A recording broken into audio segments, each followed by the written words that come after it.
going to grow some bones. Yeah, Madame Pomfrey has this nasty shit called Skelegro, and it said it burns his mouth and his throat, and it tastes awful. And he kind of leaves Ron and Hermione to help him drink it, which I thought was weird. But the other thing that I got a kick out of was Madame Pomfrey goes, well, you should have just come here right away, because I can mend broken bones easy. This is fucking hard, and it's gross, and you're going to hate it. You should have made him leave you be. And Harry had to have been like, I fucking wanted to. Duh. Yeah, you would think that Harry would do that because at this point, Madame Pomfrey is becoming a fast friend to Harry. He sees her a lot. Yeah, all the fucking time. The team comes in with a bunch of snacks and stuff, celebrating, letting Harry know that they won. So he starts forgetting about how nasty the Skelegro is and all that. Madame Pomfrey comes running in and says, hey, you guys get the hell out of here. He needs his rest. He has 33 bones he has to grow back. Okay? Now, if he broke every bone from fingertip to shoulder blade, that's not 33 bones. I looked this up. It's 64 bones. I'm actually really glad you brought this up because I looked this up too and didn't take any notes on it. So when James pointed this out to me, I was like, fuck yeah, you're right on the money with this. As far as the bones that are in the arm, the wrist, and the hand, there are 64 bones in the upper extremity.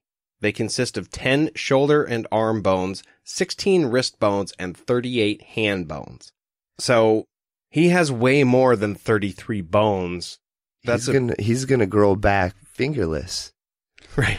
Maybe this just points to the fact that, especially in the 80s, the actual medical knowledge of the wizarding world isn't really that great because they're not actually taking, like, x-rays and, well, you would think they would cut them open at least and count the bones, but you know what I mean? Like, they may not be as advanced as actual medical science, and so they're just guessing and fixing shit with potions. Right. Harry didn't pay anything to go to Hogwarts, right? No. So it's a public school? Yeah. Oh, well then there you go. Yeah, there you go. Makes sense. Valid. Also, if you're getting your bones regrown and fixed, get some Wolverine shit going on. I'm just saying, add some fun shit to it. Get the claws and stuff? I'm just saying, if you're growing some bones, add some. Make it cool. Give yourself an edge. Not just like a weird extra pinky. Like something cool. I'm just gonna go way wrong with that one. All right. Next. That's another podcast again. All right. After Harry gets all the Skelegro down, he wakes up in pain, and his arm feels like it's full of fucking splinters, and somebody is sponging his head. That would be weird. Yeah. Well, it's weird to Harry because he shoves him away real fast, like, get off! I'd probably have the same reaction, too. Yeah. I don't like being touched while I sleep. Sames. So if I woke up to that, I would be pissed off immediately. Yeah, you would. And Dobby immediately starts in on Harry, asking him why he didn't heed the warning and why he came to school after missing the train. Harry kind of puts two and two together, and he's like, how'd you know that I missed the... Fuck, it was you! Just narcs himself out on that one. Yeah, he doesn't even try and cover it up. He's like, yeah, it was me. I hung out, and I waited until you were going to cross the boundary, and then I did blank. And this is one of the issues I had with this conversation with Dobby.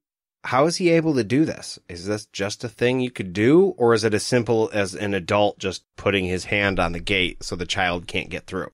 It's elf magic, and it's different.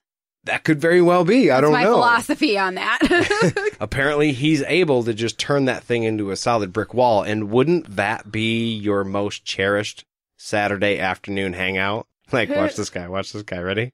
Nope. Dobby also says right afterwards that after doing so, he had to iron his hands and shows Harry 10 bandaged up fingers. Why did he have to bandage or hurt himself? He has to punish himself when he speaks ill of his family. I think it's more along the lines of he did something against his master's wishes, which was probably along the lines of, don't let people know about this conversation, or don't, like, it's family secret stuff that he's going out and acting on here. So I think that's what it's all about. Like, you're not supposed to leave the house and go run errands on your own. There's no trying to save Harry Potter on your downtime. He's supposed to be doing housework. Right. In between the death threats 5 times a day. I gotta write 6 death threat letters. I gotta make dinner. I gotta dust. This is horseshit.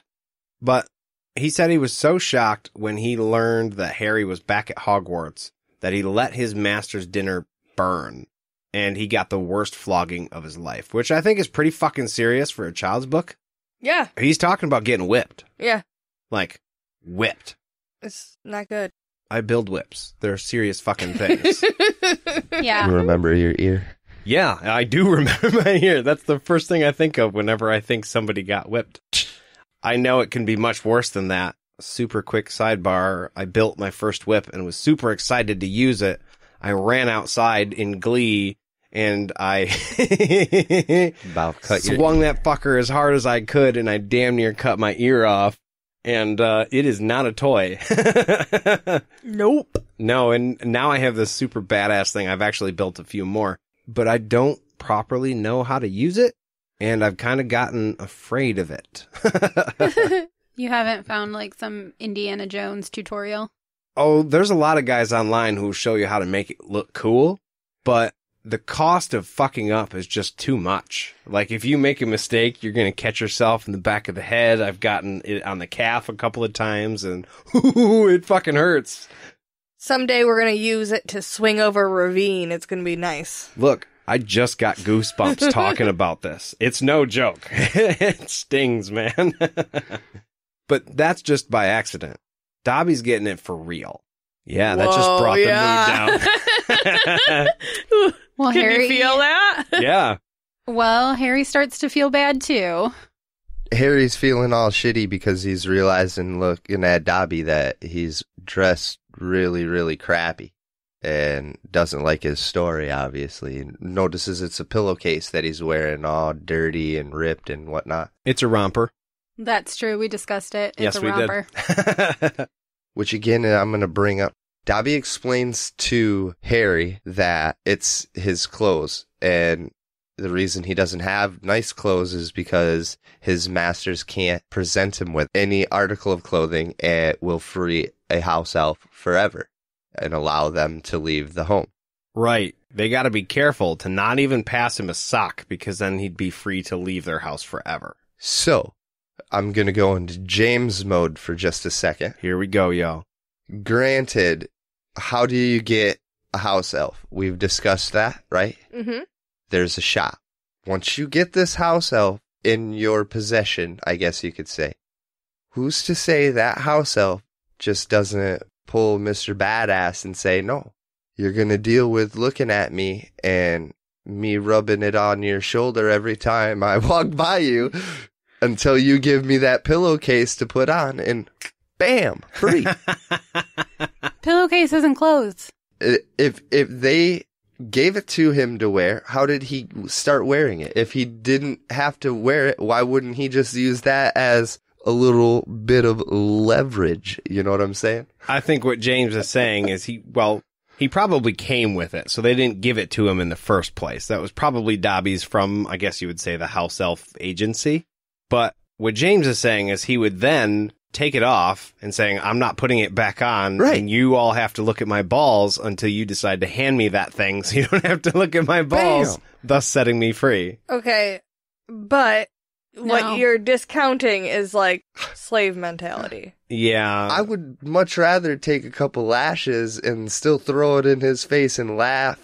You say that, but I have a whip upstairs, and See, this, we could make that a Patreon exclusive. We're going to Patreon. All right. I that take shit. that back. That's all I'm saying. That makes it real. Your circumstances are not the same as Dobby the Elves, and let's not pretend that they are, okay?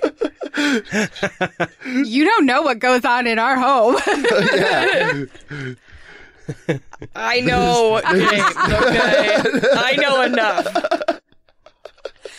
Okay. Still doesn't count as close. Dobby starts telling Harry to go home again, saying, I thought my bludger would... And Harry goes, whoa, wait a second. Your bludger? And Dobby goes, look, I wasn't trying to kill you. I was just trying to hurt you. It's better for you to go home grievously injured than to, stay here and or die. Whoa. Grievously injured? Fuck you, man. Right. And then Harry says, I don't suppose that you're going to tell me why. 'Cause, why would you? Except that we are going to tell you why right after this.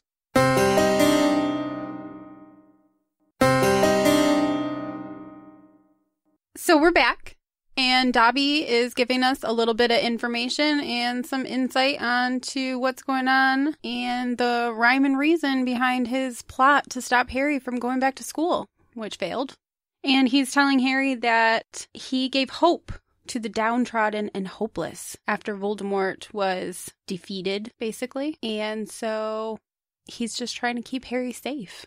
Yeah, after Voldemort was defeated, his kind started to get treated better. In the book, it says Harry was a shining beacon of light, or a beacon of hope. And so because of that reason, Harry's very important to Dobby, so he wants to keep him safe. Thus, he's going to fuck with him every chance he gets. Instead of, you don't have to do this, it's, no, I want to do this. Especially now that the Chamber of Secrets has been opened. And he's letting things slip again.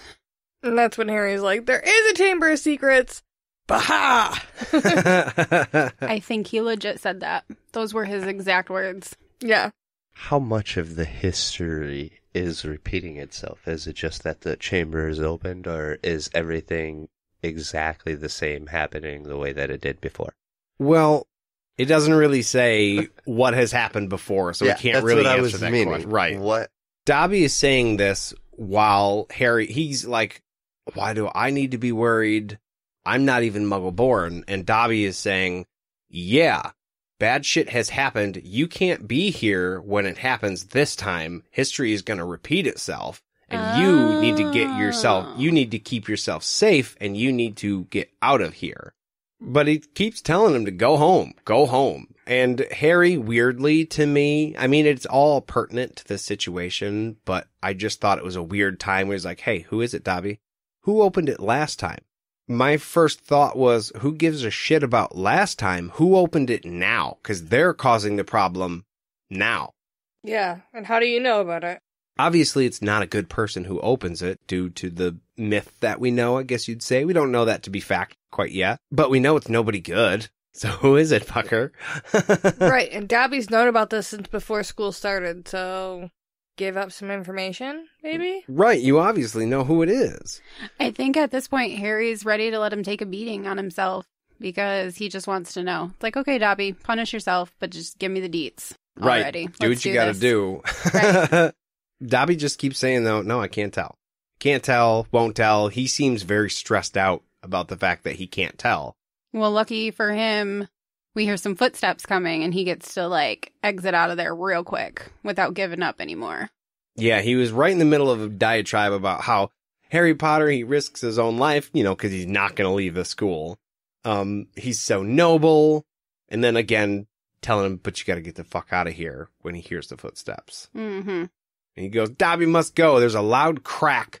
And with that, Dobby was gone. But if you're trying to sneak out of someplace, loud crack method, probably not the way to go. Not the way to go. No. Not stealthy. Big D enters the room, carrying with him, and McGonagall is creepy. How did you say his name? Creepy. Creepy. Yeah, him. That kid. All petrified. I like that Dumbledore stumbled upon him because he was going to get some cocoa. Yeah, in the middle of the night, he's going to get hot chocolate. Right. That was something that stuck out to me, and it may not imply anything else other than he wanted hot chocolate was going on. And I believe that's a good reason. But Dumbledore just happened across this kid who was attacked. I feel like Dumbledore knows shit, and we're not going to get into the thing that I know James is chomping at the bit to bring up. but he seems to have